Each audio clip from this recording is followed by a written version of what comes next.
President Biden can't seem to answer the question. Is he going to Saudi Arabia or is he not going to Saudi Arabia? And so this was President Biden asked the very question. We have an oil problem, right? Which he blames on Vladimir Putin, of course, and not even talking about the sanctions piece, but it's all Putin's fault. Never mind the sanctions that you put in place against Russia. But here he was asked the question, are you going to Saudi Arabia? Because you were supposed to go last week. Are you going in anytime soon? Watch him answer the question and say, no, he's not going, and then completely flip-flop 20 seconds later. Watch. Have you decided, sir, whether to go to Saudi Arabia? No, not yet. What would be the holding up the decision at this point? Are there commitments you're waiting for from the Saudis or on the negotiations over peace talks?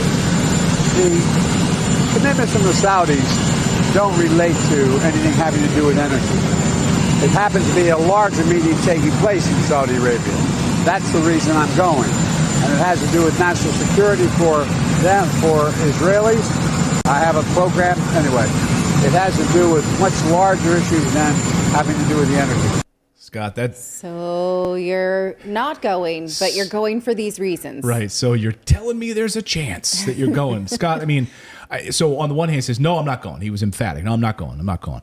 Oh, I see what you mean. Saudi Arabia. Yeah, I'm going, but it has nothing to do with oil. It's about other things, and maybe oil will come up. What is your take on the U.S. position right now as it relates to Saudi Arabia and his response?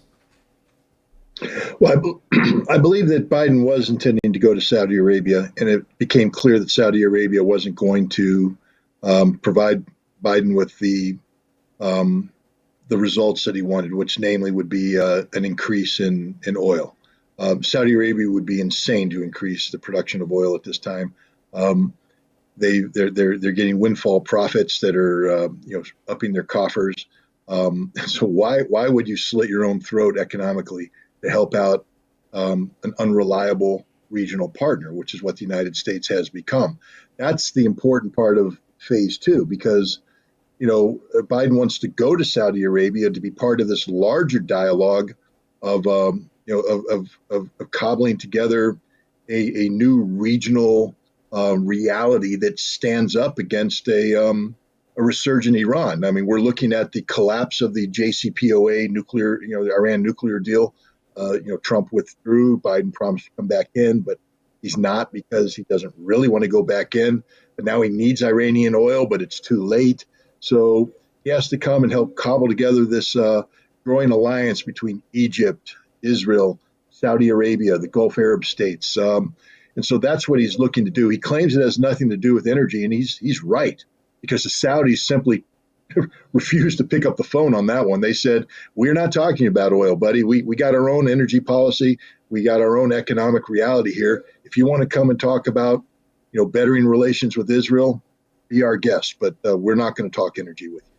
So the United States can sort of frame it as if like, oh, we don't really approve of talking to them anyway, right? So you can put this in the shadow of this PGA tournament news last week, where 17 players who played in the LIV Golf Invitational Series, which was Saudi-backed, lost their position on the PGA Tour. They were already there when they received letters saying, because you participated in this tournament, now you're ineligible for playing any other future PGA tournament games.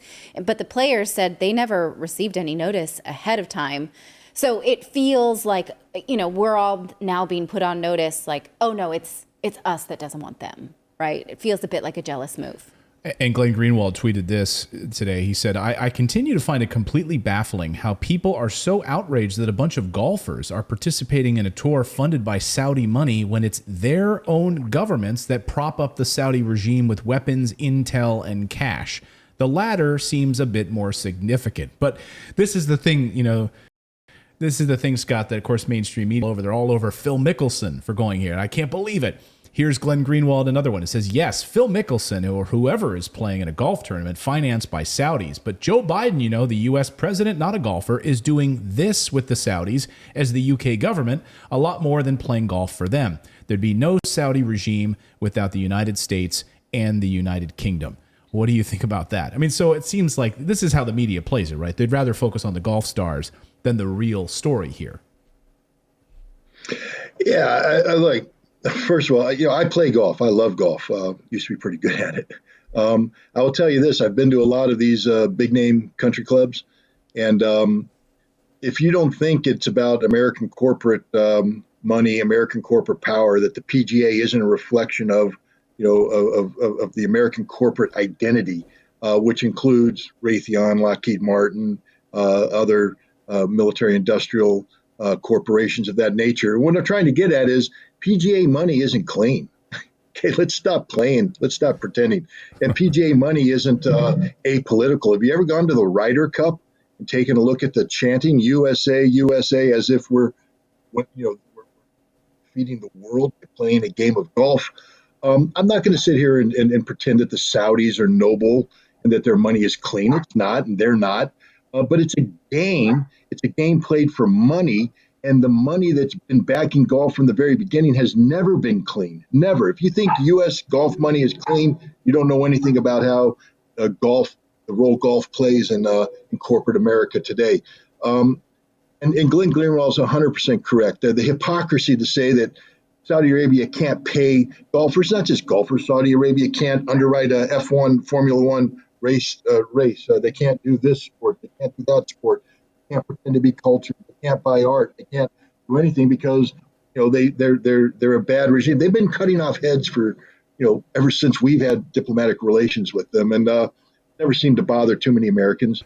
But and killing journalists, and killing American journalists, and lying about it. Yeah, Khashoggi. I mean, that's the. Again, I just find it hypocrisy. Okay, yes, let's stand up. Let's put our foot down. You killed Khashoggi. That's it. Wait a minute. The Israelis just shot an American citizen. We're not going to talk about that. Oh, wait a minute. We've got Julian Assange, and we're not going to talk about that. But man, you butchered Khashoggi because it was done by the Saudis. We suddenly care about journalists. I care about Khashoggi. I'm not trying to minimize his death or somehow trivialize that. It's horrible, and the Saudis should be asked to pay a price for this. But let's not pretend that the Saudis are the only ones who kill journalists. The Israelis do it. We do it. Others do it. We arrest them. So I just find it troublesome that Saudi Arabia is put up there as the perpetual bad guy, while, as Glenn Greenwald said, we're propping them up. Right. There wouldn't be a Saudi Arabia if it weren't for the United States and the United Kingdom. So we prop them up to do what? Condemn them? That doesn't make any sense. Yeah. I mean, I think this speaks to woke politics, and we could go down that rabbit hole, but we won't today.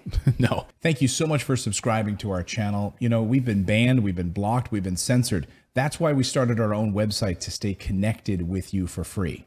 That's right. So head on over to redacted.inc and make sure you're connected with us. You can sign up again at redacted.inc, not .com.